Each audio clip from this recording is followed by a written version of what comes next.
Welcome to another OU Insider Under the Visor YouTube Live. My name is Brandon Drum. I'm here with Parker Thune, Spencer Forsythe's on the board.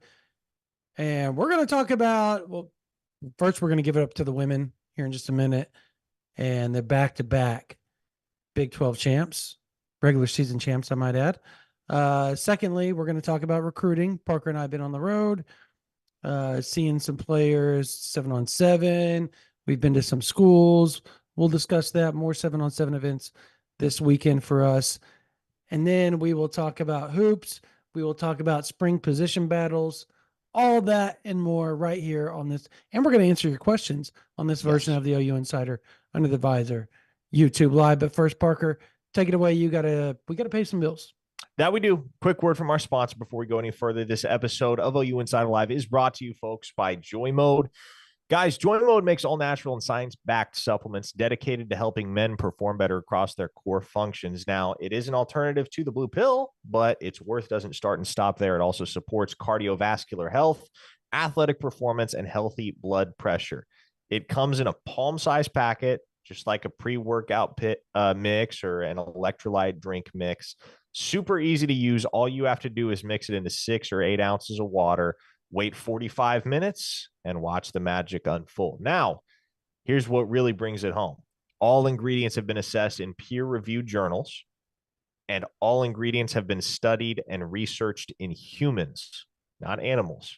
You'll never go back to prescription or over-the-counter drugs after trying Joy Mode, which contains clinically supported doses of arginine nitrate, L-citrulline, Panax ginseng, and vitamin C. So, want to see your confidence skyrocket? Go to usejoymode.com for 20% off with code INSIDER. That's 20% off and free shipping with code INSIDER at usejoymode.com. Joy Mode, ingredients with integrity. And Brandon, there is really no other place to start tonight. And, it's not often that we talk about women's basketball on this live stream just because there's so much else going on that we typically have to cover, but we would be remiss if we did not give flowers to Jenny Baranczyk and the Sooner women. Let me tell you, man, Josie made a home run hire in April of 2021, and 3 years later, I figured Porter Moser would be the one I'd be saying that about. Jury's still kind of out on that one, but what is undeniable is the less ballyhooed hire of that month, if you will, right? A coach previously of Drake University by the name of Jenny Baranczyk. I mean, that was home run, slam dunk, any other euphemism you want to use. The Sooners are now back-to-back Big 12 champions in the regular season. So she's been here for 3 years. They've gone to the NCAA tournament each of her first 2 years. They're going back again this year. And in the last 2 campaigns, they have taken home the Big 12 regular season title on both occasions. So, and Jenny can coach, and she's got a fun bunch. Yeah, they started off slow this year too. There were some rough patches. Didn't have a great non-conference showing. Lost at home to Southern, and that was kind of alarming. But man, they have turned it on. I mean, here's the thing, Brandon. They've got they've still got 2 games left in their regular season. So they've wrapped this up with time to spare. They've wrapped up a conference title in a conference that also features the number 3 team in the nation in the Texas Longhorns. The Sooners are 15-2 in conference play under Jenny Baranczyk this season. So, man, fun stuff happening on the hardwood right now. The Cyclones are starting to separate from Porter Moser and the men's squad a little bit. They've got a hole to dig out of if they want to get back in this game up at Hilton Coliseum. But obviously a really tough week for Porter's group as they got to go on the road to face the number 8 team in the nation tonight and then come home Saturday and take on the number 1 Houston Cougars and Kelvin Samson. What was the score of the OU game? Do we know? At last check, the score was 40-29, Iowa State. Oh, bro, that is. And it was the Sooners were putting it on them for a while there in the first half. They looked good. They were playing great on the defensive side of the ball. Things opened up offensively a little bit for Iowa State in the middle 8, and again they've kind of separated themselves from Oklahoma, and the Sooners need a run here to get back in this thing. Yep, 31-42, Iowa State. is up 11 with 10:44 left to go in the second half. Yeah, not good. Hey, you know what? Not every basketball team. You got the women's basketball team doing well in Oklahoma, and you got the Thunder doing well. You wish that the OU men's were a little bit more consistent, but they're not. And get like you said, Kelvin Samson's coming to town. That is something I am stoked about. We talked about this on the podcast that we released earlier today. Because you're a child of the Kelvin era, aren't you? I am. Well, so my first 11 years was Billy Tubbs. And then from 11 to 23, it was Kelvin Sampson. So I'm kind of a byproduct of both, but um, I I remember the national title team. That's like one of my very first memories. You know, my very first memory of OU hoops, ironically, was what they celebrated last week, and that was the Missouri Billy Tubbs telling everybody, no matter how bad the refs are, don't throw things on the court. And I remember living in Clinton, Oklahoma at the time, sitting in my parents' living room, and my mom standing up going, "Go, Billy, go, go." You're just like, tell him. So, I mean, that is my most vivid memory of OU hoops. And then obviously that year, OU goes on to play for the national title, loses to Danny Manning. My second memory is Rick Fox. I don't know, North Carolina, Rick Fox That's a throwback. upsetting number one seed Oklahoma in the 1989 NCAA tournament. I was driving with my dad, and he had like this little portable television with a big antenna, and we'd sit there, and I had to like maneuver it to sit there and find the perfect reception to watch the game. And he was at the free throw line and hit it to win. So, yeah, man. Arnie Abercrombie in the corner against Kansas in 95, or is it 90? It was 94, 94. No, it was 95, 95 and 95. And then after that, I mean, it was, I want to say Eric Martin against Arizona in the Sweet 16, or to go to the Sweet 16 in the second round of the NCAA tournament. Oklahoma was 13th seed. They were 4th seed, all that. Like, that's the stuff I remember growing up. Like that, but Kelvin Sampson coming back, those are memories. He is without a doubt, unarguably one of the greatest coaches in OU history. And they're going to celebrate him. There's going to be pomp and circumstances. And the number one team in the country isn't going to get caught up in all that. Kelvin may, but Kellen, Hollis, Quantis, they're not going to allow that. So, and they're going to want to put it on to their alma mater. You know it. I know it. I hope Oklahoma pulls it off, but yeah, that one might get a little rough at home. But I hope the atmosphere is awesome. And it should be with Kelvin coming home. I think there are enough people that remember that era of OU basketball that it'll feel different than it would on a standard Saturday. You have two unique circumstances. You have your former head coach returning to his old digs, and you have the number one team in the nation coming to the LNC. So I would hope that the Sooner faithful can pack it out at the LNC on Saturday. It'd be great to see that place rocking. Either way, they're making the tournament. So, yeah. But I mean, I think we saw it against Iowa State tonight. And Oklahoma beat Iowa State in their very first game of Big 12 play, right? Iowa State turned around not too long thereafter and beat Houston. So maybe I'm relying too much on the transitive property here, but when Oklahoma's playing their game, they can hang with anybody in the Big 12. Can they beat anybody in the Big 12? I don't know if I would go that far, but they can hang with anybody. And who knows, maybe you channel a little bit of Sooner magic on Saturday. You're able to take some of the good things you did tonight against Iowa State. I don't think the Sooners are going to win this game in Hilton Coliseum, but what are the odds Samson comes back and wears a denim button-up shirt, khakis, and a red tie? Just like the old days. With the blazer. He's going to take it off 10 seconds into the game because he gets hot and sweaty. But that would be awesome. That would just the fans would love that. The fans would absolutely love that if you pulled that off. Okay, so let's pivot. Let's talk recruiting, Brandon. I think that's what the majority of the folks are here to listen to us bloviate about. So A lot going on. A lot going on at the end of the month of February, beginning of the month of March here. A lot to be mindful of. A lot of updates already this Mhm. week and a lot more coming. I know I have a bunch more information for Yep. VIPs that's going to be dropping tomorrow morning over at ouinsider.com. So if you are a member over there, you're going to get your money's worth this week. And I if you're just not, dropped. now's a really good time to join. Yep. And I just dropped a note. I've got some pretty cool feature stuff coming on recruiting, where OU stands with the top 10 most important recruits and all that type of stuff. Parker and I kind of have been bouncing lists back and forth, trying to figure that out, who we think the top 10 most important recruits are, whether they're committed or uncommitted in the 2025 class. So there's a lot of really cool stuff. Parker will be at 7-on-7 this weekend. I will be at 7-on-7 this weekend. Recruits offers galore. We'll be at both 7-on-7 events. I'll be in Tulsa. He'll be in Houston. So we'll have loads more and more information for you regarding a lot of recruiting stuff in 25, 26 classes moving forward. But today I went to Carl Albert because I wanted to check in with Tristan Haynes. Now, Yeah. obviously I checked in with Kevin Sperry, Marcus James, and obviously Trinae Washington. When talking to those guys, it's like, when are you going to come back to Oklahoma again? When's your visit? Who do you all feel good about in the 25 class?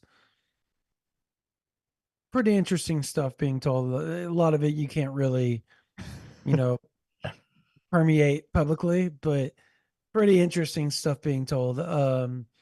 Nonetheless, there. But as far as Tristan Haynes goes, a 4-star, rivals 250 defensive back. Look, he's starting to grow a little weary of the recruiting process, and I think that's good for Oklahoma. And I say that because Oklahoma seems to be getting potentially the last spring visit. Now, he's got Miami coming up, which shocked me, by the way. Not even going to lie. He's got Miami visit coming up. He's got Texas A&M on April 13th, and he's got Oklahoma on April 20th for the spring game. Excuse me. So outside of that, he's got a top 6 he's going to drop, and it's in the very near future. That top 6 is insanely loaded, which is going to make things a little bit more difficult for Oklahoma. But when I asked if he was going to take all of his official visits, and in the world of recruiting, they can take however many they want, but generally it kind of stops at 5, right? And he did not really jive well with that. Like he was like, dude, I don't know if I want to take that many. I don't even know if I want to take official visits, to be honest with you. So that's kind of why they're getting a lot of these visits out of the way. I like Oklahoma. I think it's going to be really hard to get him out of the Sooner State.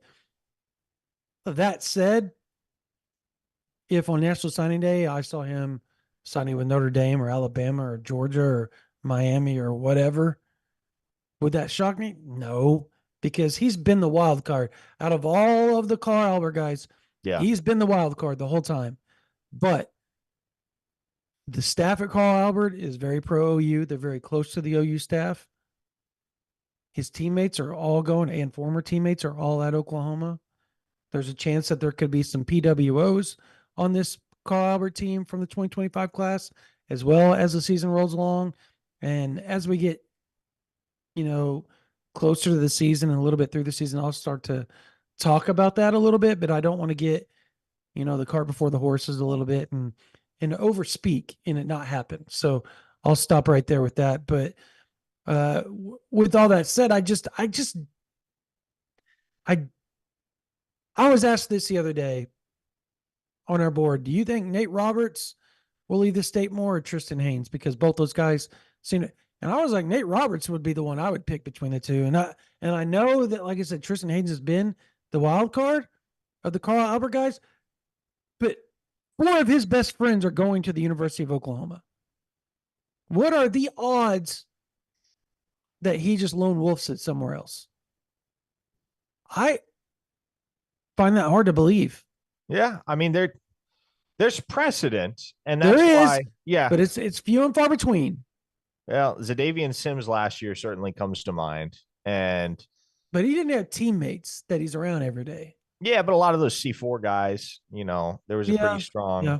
C4 representation at OU, or future representation in Kevin Sperry's case. But Mm-hmm. yeah, look, it's not out of the question that a guy like Haynes or a guy like Nate Roberts or both, right, decides to go do their own thing somewhere else. And, I certainly can sympathize with this. It's a feeling or a desire that a lot of teenagers have, right? You want to get away from home. Not everybody's Mm-hmm. wired the same way. There are certainly kids that grow up in the Sooner State with dreams of wearing that crimson and cream, and that's really all they ever want. When they get that opportunity, they're going to jump on it, right? Ethan Downs comes to mind. Right. But Yep.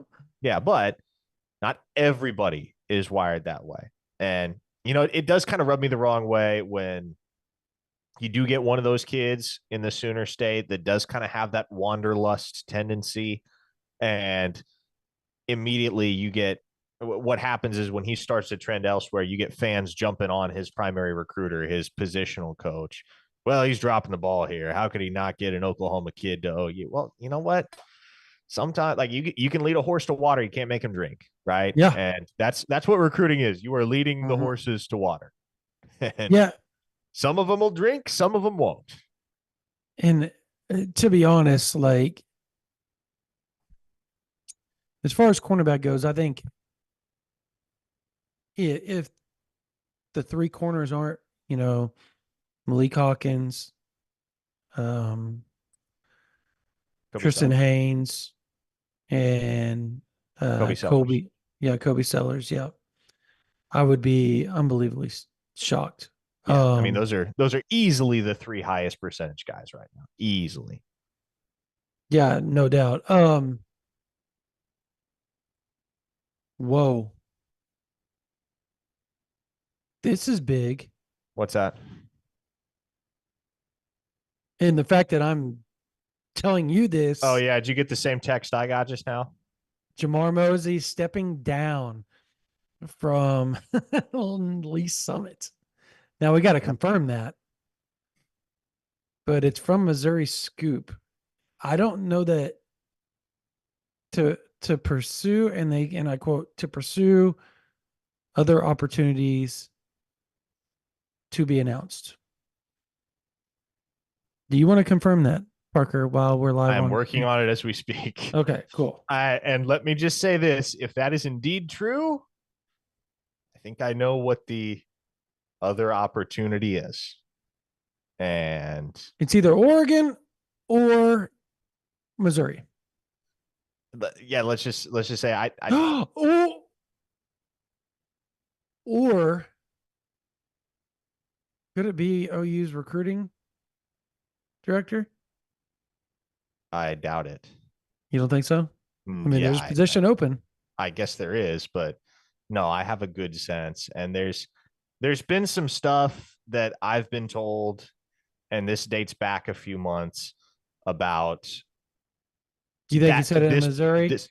this particular situation. And it didn't make sense to say any of it publicly. I guess it still doesn't until we know exactly what's going on here. But suffice to say, if he is indeed stepping down, then I think I know what it's People about. are saying offensive analyst in Missouri in the chat. Is that what you think it is? I'm gonna wait. I mean, you might as well just say what you think it. You might, like, what does it matter? Like, he's out. If you just say, I think this is what's going to happen. If it doesn't happen, it doesn't happen. Dude, come on now. Now, look, again, once I know for I'm sure that little devil on your ear and on your I shoulder. know. You're evil Kermit staring back at me. Once I know that this is for sure, and I sent a couple texts. Once I know that this is for sure, Oh I'll man, elaborate a can little you bit more. believe that if he does end up at Missouri, it kind of I'll say this for you. if he ends up at Missouri, it'll go right in line with some of the stuff that I was told, and I'm sure you were heard very similar regarding a certain defensive end and a certain offensive lineman.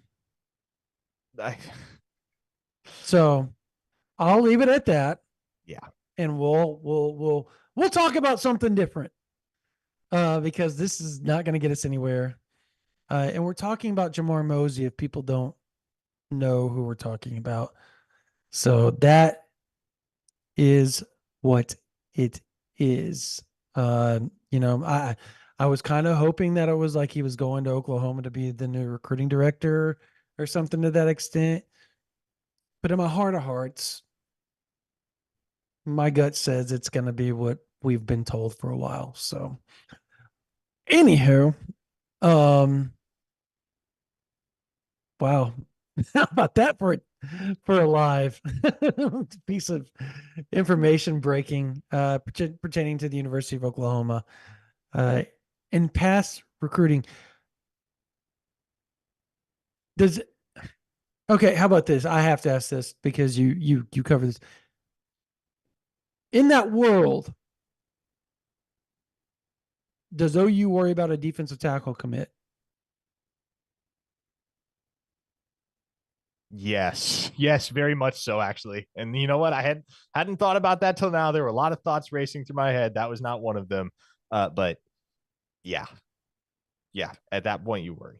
Okay, so on that note, let me tell y'all this much to kind of even out that from what I was told today, there are a few defensive linemen that Oklahoma feels really good about.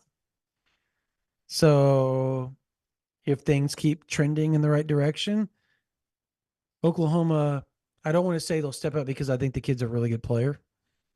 And I don't think that's fair. But I don't think you will. I think the loss will feel minimized at most. Would that be the right way to say it, Parker? I If they guess. land those Yeah. players that I'm talking about, Yeah. and you And know how I'm look, talking about. it would suck to lose Kamari Moore. He's a really Yep. good player, but not the end of the world. You know. No. Oh, you will have other options. As with like, PJ, it's not as everybody's worried about PJ. Pete. Why would I don't PJ? know. Yeah, Yeah, no. because he's There's from the same area. there is no connection there between Jamar Mosley and PJ. PJ played at North Kansas City, so People are like, he was cheating us just to get there. It's so sad. Oh man, this is gonna get this. Oh, I wish it was announced just all the way through while we were live, just so we could just start having fun, but can't. Um, so let's let's dive into some of the things you went to. Speaking of the Kansas, Missouri area, yep. you went to go see Mr. Brame today. That I did. Four-star Yep. tight end. Yep. Went up to Derby and saw Desan Brain. Wichita. Yeah, obviously one of Oklahoma's top targets at the tight end position. Oh yes, four tight end targets amongst the national top 15 at the position that are all very high on OU. OU leans? No, not necessarily, at least not in each of their individual cases, but four guys that are very high on OU in Nate Roberts from Washington, Oklahoma, Brame from Derby, Lincoln Cure from Goodland, Kansas, and then, of course, Chase Lofton from up in Omaha, Nebraska. Now, Mm-hmm. I expect all four to OV with Oklahoma at some point. And there are good odds that Oklahoma gets two of the four. As to which two, I can't say right now. I have long-standing future cast predictions in for Roberts and Brame, and I would say that's if you held a gun to my head and asked me who ends up in the class at tight end, I'd probably still go with those two. Yeah. But even so, I mean, you're splitting hairs right now, and there's a lot to be determined in those races. I'll have an update on Cure here in the next few days on OUinsider.com. I have another update on Nate Roberts. Just posted some information on him last week. He's cutting things down very soon, and he will have an official short list. He's got OV dates finalized, and then that's going to be it. For Lofton, he'll be back on campus next week, actually, Mm-hmm. March 4th. He'll be back in Norman. So the Sooners will get a chance to make another strong impression there. I truly think with him, if he is a take at Oklahoma, I think he ends up in the class. It's just a question of how hard they're actually going to push for him while Cure and Roberts and Brame are still uncommitted. And then Brame was the one guy that I had gone the longest without checking in on. So made the quick trip up to Derby earlier this morning to meet with him, kind of get a sense of where things stand.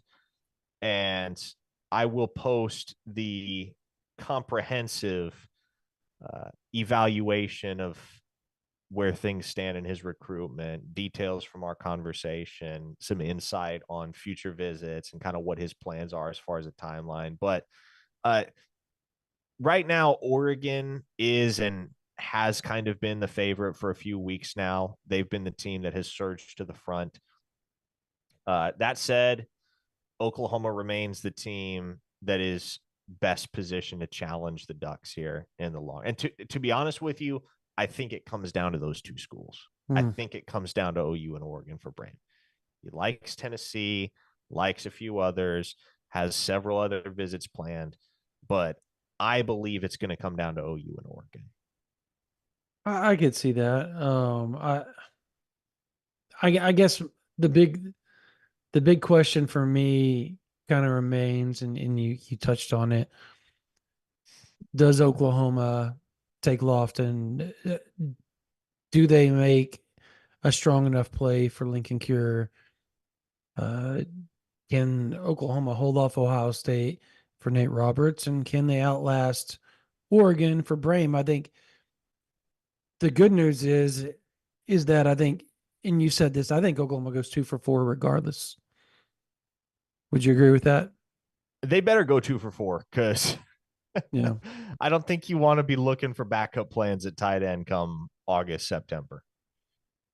This is a top heavy class, but beyond Yeah. that, you're relying on late evals, and it's just, yeah, it's not a game you want to be playing. I don't think. Right. I think it is reasonable to expect that OU gets 2 of the 4. And I think it's fair to say that if they don't get 2 of the 4, I hate to use the word failure because I think they'll get 2 good tight ends regardless of who winds up in the class. But it's a less than ideal outcome if you don't get 2 of those 4. Yeah, I think that's really fair. I mean, at the end of the day, Oklahoma, I think in the 25 class, they have got to land a few tight ends. I think it's pertinent for this class for that to take place. Obviously, they've got 2 offensive linemen. They've got to land at least 2 more. And they need to be of the elite stature, in my opinion. Particularly because this class in 2025 on offensive line is so top heavy. If you can't land 2 of the top 10 offensive tackles, particularly because like 3 or 4 of them are from the state of Texas, then you got a problem. You've got big problems. And I think big problems is probably an overstatement. You've got issues because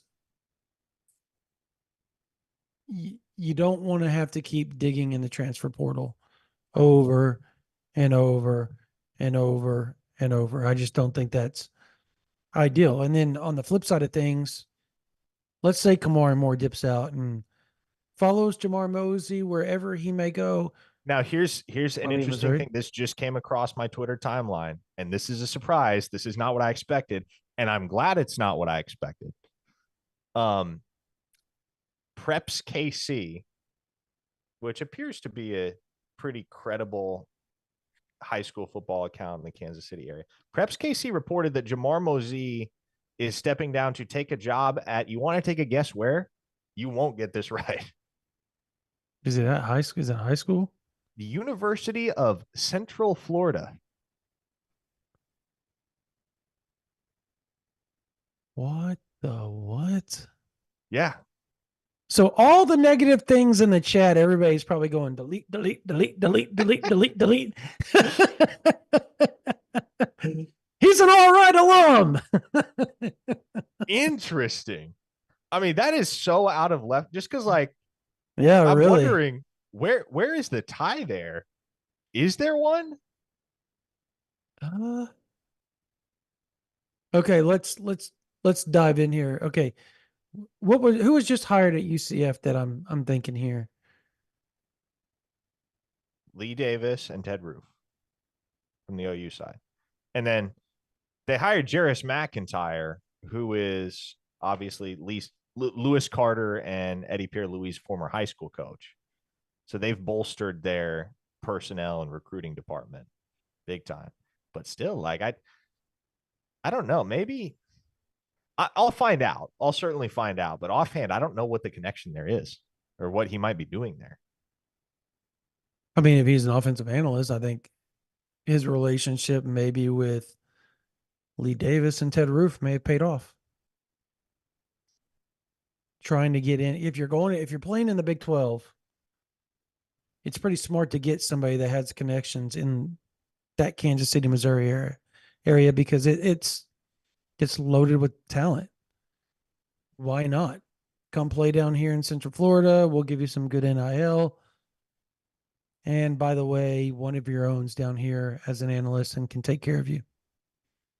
I mean, if that's really the case, if he is going to UCF, I mean, that's not been confirmed. That's been reported.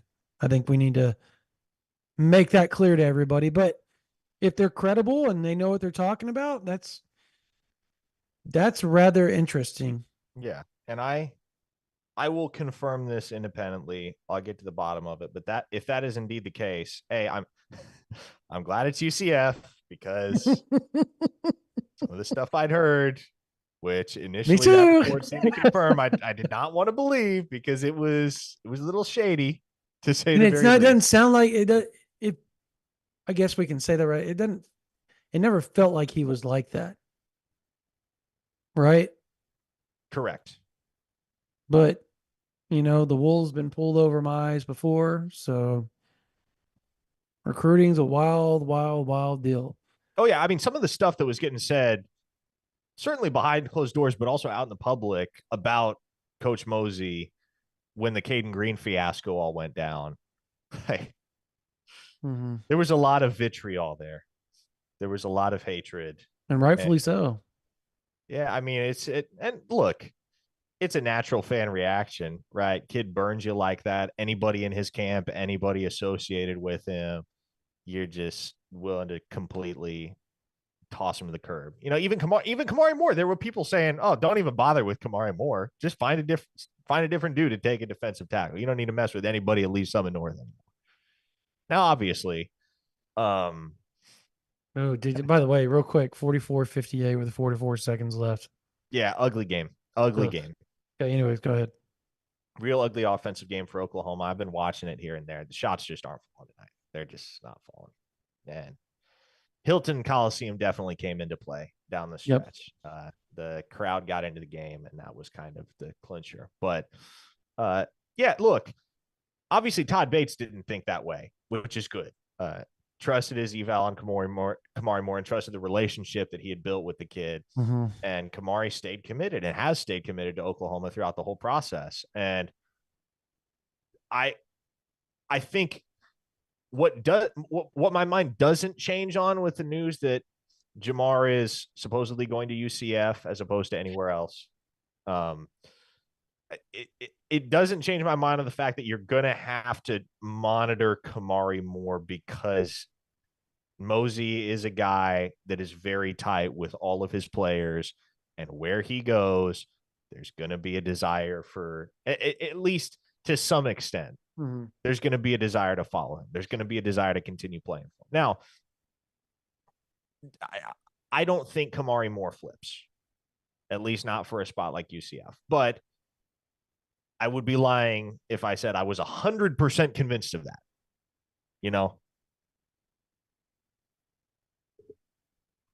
Oh, you were done talking? Okay. Yeah, Yeah. sorry. No, yeah. Yeah. I don't think anybody can be 100% convinced. I want to I want to talk position battles, but I guess we should talk a little March 9th though first. How many commits do you think Oklahoma gets that weekend, if any? Do you think they get any? I'll bet you they get I one. get one. Yeah. I think we I'll both say have an they get idea of one. who we feel like that one's going to be. Um, Now, here's the thing. Yeah, they could get one, but does it go public or not? I think that's going to be the real question because, again, it's just how things work nowadays. They wait, they commit, they want to take their visits. If you commit to Oklahoma publicly, you can't take any other visits but Oklahoma. So a lot of that comes into play. Some of the kids that don't that want some of the kids that want to take visits will reserve their spots behind the scenes. But here's the thing: in Oklahoma, will tell them flat out, "That's great. We'll take your quote, silent commit. You can go do whatever you want to do, but just know that we're going to keep recruiting your position. And if somebody comes along and says they're going to go public, we're going to call and tell you that dude's going to go public if you don't, and they're going to take your spot. So, you know, play your cards, however that may be." And I think that's generally a smart way for Oklahoma to play things. And I think there's been some players. I think Oklahoma's won out more often than not. The silent commits have actually been. I think Oklahoma's. Would you agree with that, Parker?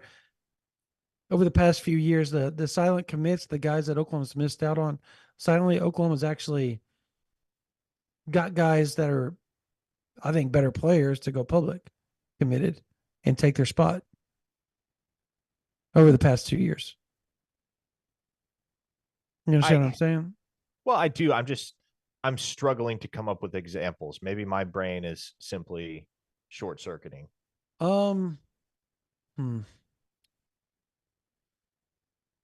Well, Davian Sims. I think they got players that were better.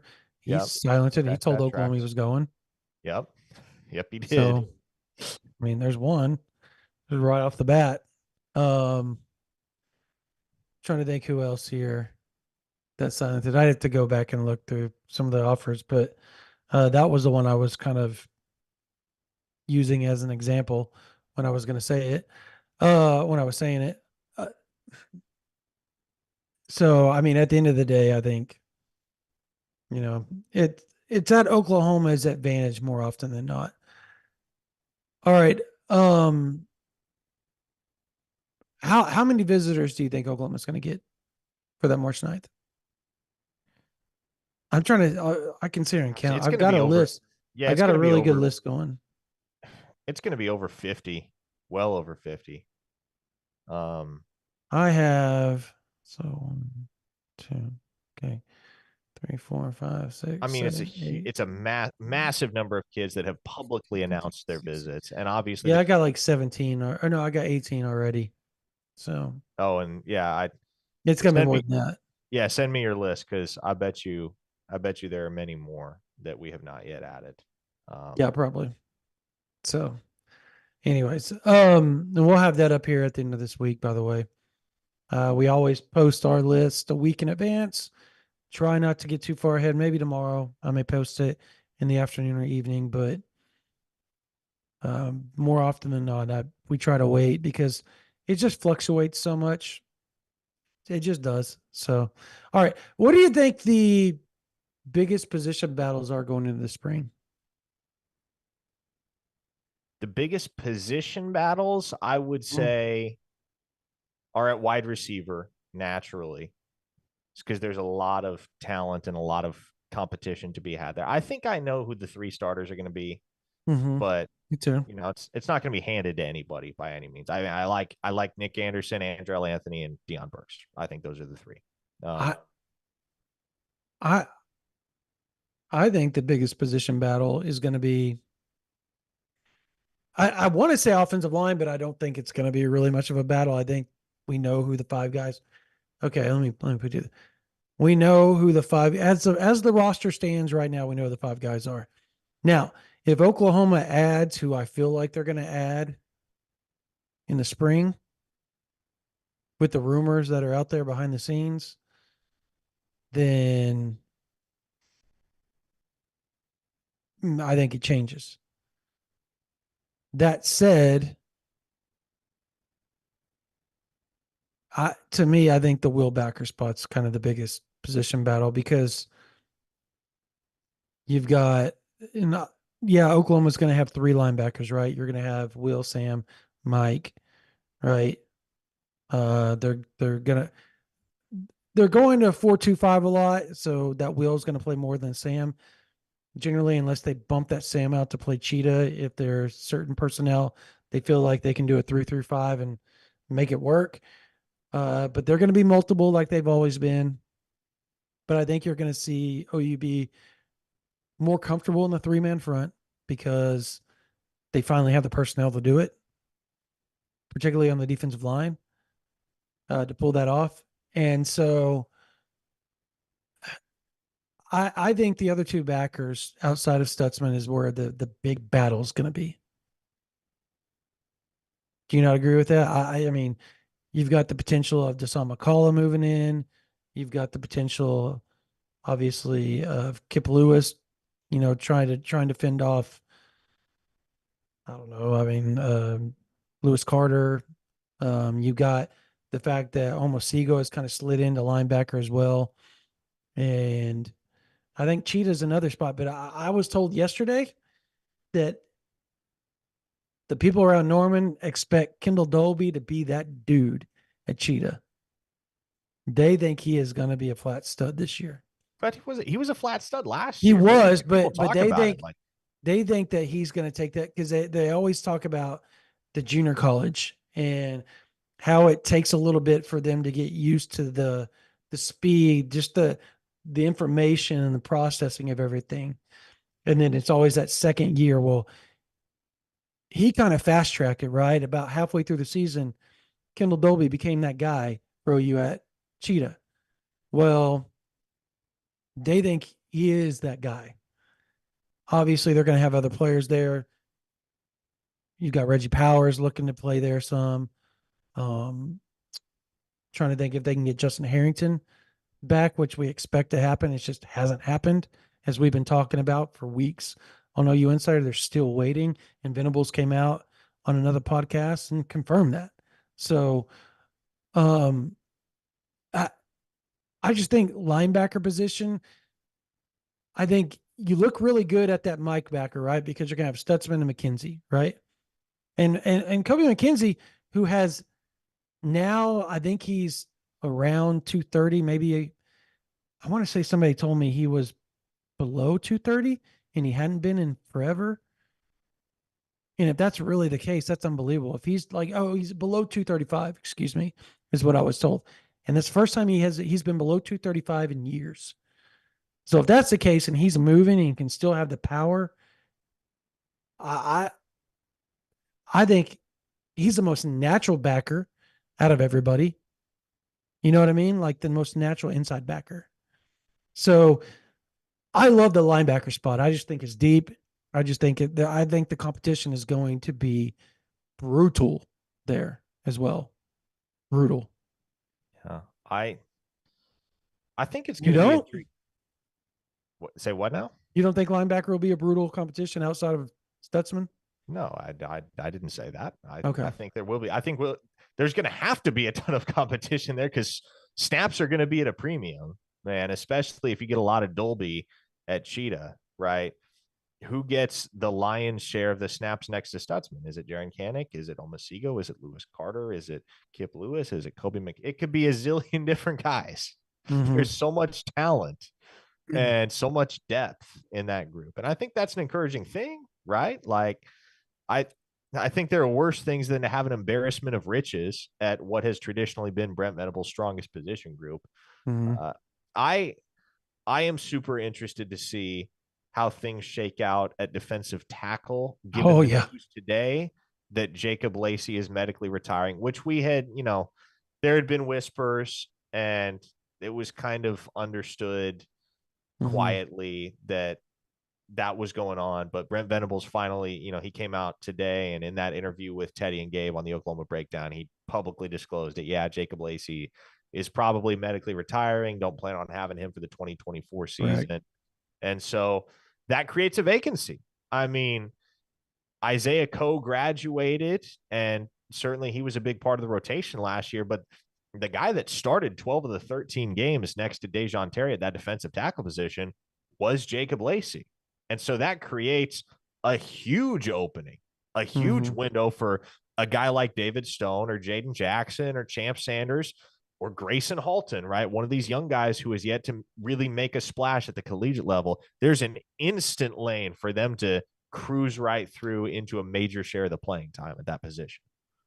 Yeah, you know, I've heard great things about Grayson Halton all winter.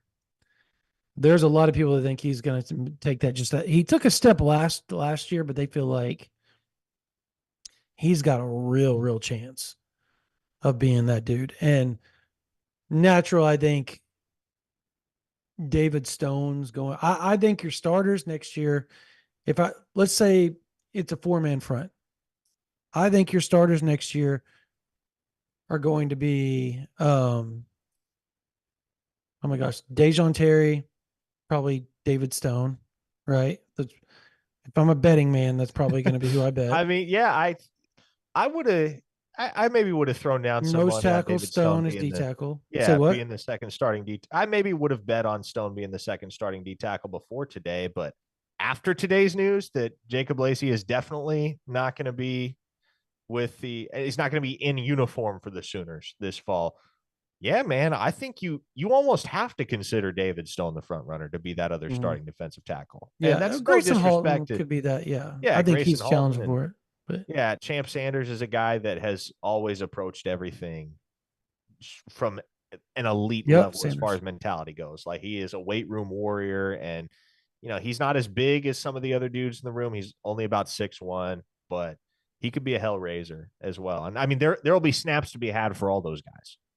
Do do you start do you start PJ on one edge and R Mason on the other, or do you start Ethan Downs and R Mason or Ethan Downs and PJ? Like, how would you go about that? I know a lot of people look at it and go, Downs isn't that guy. Well, he's back to back all Big 12. Yeah, So I mean, like at some point you got to give the dude his flowers, right?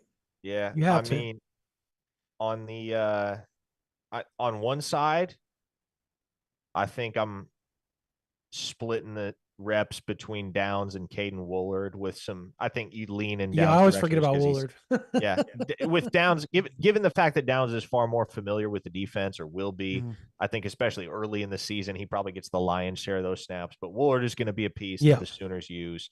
And then on the other side, when it comes to just having that guy off the edge that can be a speed rusher and can beat offensive tackles with his quickness and his bendability and just sheer want to.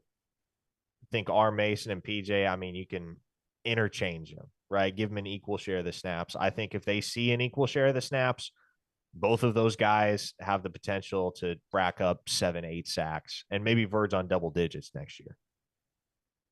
Um, Chrissy, you asked a question. I didn't see it. Oh, how many scholarships is OU over? I think it's like, well, they were at close to 10, I think. So probably 9, 8-ish at this point. So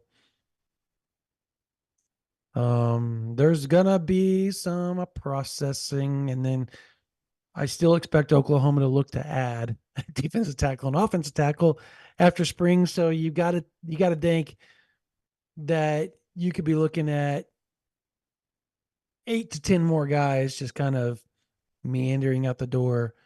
It's gonna, and I want people to understand that it's getting harder for Oklahoma to do that because, and I talked to somebody about that just the other day, and their exact quote to me was, "Man, to even remotely think of that, you're sending off some really good players to somebody else. Luckily for Oklahoma, the way it's worked out, those players can't go to another SEC school and bite Oklahoma in the butt later on unless they met up in the playoffs or a bowl game or a out of conference game by happenstance, right? Like, but there is zero comfortability and Norman about having to process people out right now. Like they are not wanting to do it because they know all the way down to their third and fourth guys at all the positions, they got dudes. They've recruited 3 straight top 10 classes. You don't do that and have the number 4 transfer class, the number 8 transfer class, and the number 20 transfer class and not just be loaded with talent. And I think that's something you can actually look at with Venables now. And this isn't a homer stance. This is facts. Like they recruited balanced, they recruited offense, defense, whereas with the former regime, it was all offense all the time. And if Oklahoma they got good defensive linemen according to the rankings, but they were never really developed, right? Like the development just wasn't there. So the work ethic wasn't there. The culture on the defense wasn't there. So it always seemed one-sided because culture on offense was there. Defensively, it wasn't. Was it strength conditioning? Probably. Was it the head coach? Maybe. Was it all the above? Yes. So now it's balanced. Everybody's got to be rough, they got to be tough, and they got to work. And that culture's back. And so Oklahoma's not, they do not want to send out guys that they've developed and built that culture and that toughness through for somebody else to reap the rewards. Like it is super uncomfortable for them right now, but it is what it is, and it's got to be done. So Oklahoma is going to have to cut another, they're at 8, probably 9 over. If they want to add an offensive lineman and a defensive lineman out of the spring portal window, you're probably going to have to cut 10 guys. And unfortunately, a couple of those guys, several of those guys are going to end up being really good for somebody else. Exactly. And you can go through the scholarship chart. It's posted on the front page at ouinsider.com. Brandon and I did it a few days back, and you try to run through, okay, which 10 guys do you cut? Yeah, we were like, whoa. You can rattle off 4 or 5 pretty easily. Okay, yep. you can get to maybe a handful that makes sense. After that, you're like, oh, I don't like any of these options. No, it's bad. This is it's not bad. going to be fun. It's bad. And they're going to end up being like when the portal rankings end up finishing, you're going to see a lot of dudes from Oklahoma in the top 30 in the portal. And it's going to be hard for OU fans to grasp. But the way you need to look at it is, okay, this is because Oklahoma recruited so well that this is happening. And that's really the facts of the matter, to be honest. They've recruited so well that now they're having to cut dudes that are really good players. And it's super unfortunate, but in the world of NIL, when dudes are getting paid, and this is where the players that wanted to be paid, they're getting to see the business side of it, Parker. I hate it, you hate it, but it is the business side. They're gonna make room and make some salary room to add somebody that maybe needs to make a little bit more to bring them in, just like you would in the NFL. It is what it is. Welcome to the new world of college football. So, if by April 1st, and we'll close on this, by April 1st, does Oklahoma have 2 more commits in the 25 class? 2 more commits? No, I bet two. they have 1. Yeah, if I was going to do over under 1.5, I'd say under. I agree. I will take the under. I agree. I think the surge comes in April and May. Agree. And there will be guys that commit in June after their OVs, but I bet you there are probably a handful of dudes that after taking spring visits to Oklahoma decide that, especially with spots at a premium, as we've talked about, yeah, I better jump on the wagon while I can. Yeah. Hold on. Christy, I'm gonna answer your question before we close out. I'm gonna look it up for you real quick. She asked who the white defensive tackle was in Coach Bates's picture yesterday. Oh, Oh, yeah, that was Caden yeah. Woolard, wasn't it? It Or wasn't no, that no no that was no no Hayden that Bray, right? uh I let It's not me see. Hayden Bray. It might be Andrew Heinig. Yeah, that's actually maybe who it is. I don't know. I That's a good question. I don't really know for sure. I saw that and I thought Caden Woolard and didn't really think twice about it, but I don't really, I don't know Caden Woolard's face well enough yet to assume that. I guess it wouldn't really make sense for him to be with the defensive tackles. So yeah, probably either Heinig or Hayden Bray. Hold on, I'm gonna tell you. Uh, it looks like it may be Hayden Bray. I don't know.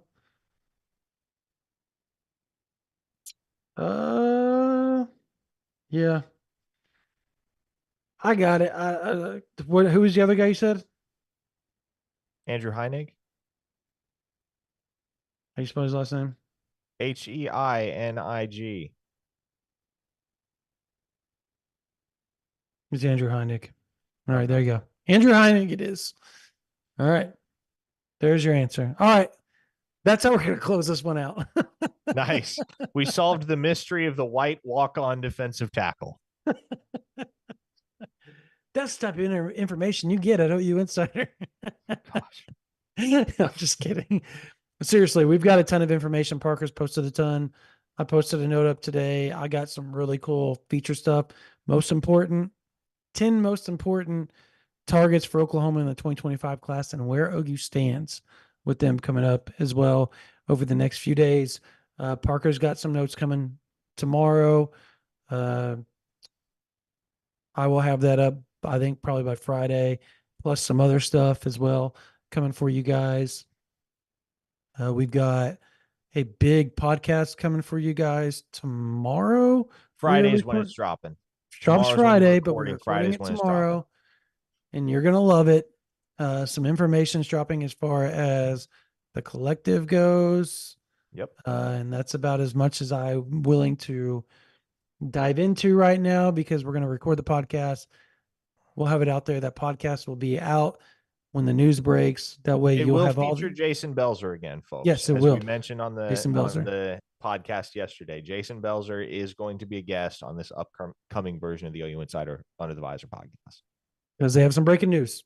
So we're going to be privy to it and have a lot of information. We got some questions to ask him as well.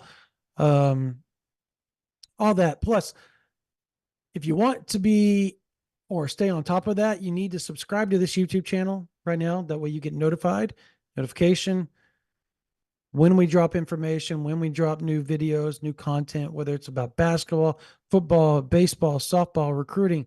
It's all going to be right here. Podcasts, everything right here on this YouTube channel. You can also, if you want to stay really, really in the know, go to ouinsider.com. $9.95 a month. That's all it is. It helps us travel. It helps us bring you all this information we give you here. And obviously on OU Insider VIP, it gives us the money to go travel. It gives us the money to do a lot of things to make sure we stay on top of the recruiting information. We stay on top of everything. It helps us build our sources, all kinds of stuff as far as travel, meeting people, all that type of stuff. $9.95 a month, OU Insider VIP, or a whole year. You'll get basketball, baseball, football, recruiting, softball, administration and information, coaching changes, all that. We stay on top of that. Break the news, OU Insider VIP. $99.95 will get you a whole year, get you all the way almost to March of 2025 if you sign up right now. So we'd love to have you join the thousands and thousands and thousands, literally, OU fans that are already on there with us. We do it because of you, and we can't thank you guys enough because we don't exist without you guys as far as the job and what we do. So we feel blessed to be able to do that for you guys. And again, it's because of you. So thank you all so much. Sooner fans are the greatest. All right. Thank you guys so much for joining us on this version of the OU Insider Under the Visor YouTube Live. For Parker Thune, for Spencer Forsythe on the board, my name is Brandon Drum. You guys have a blessed night.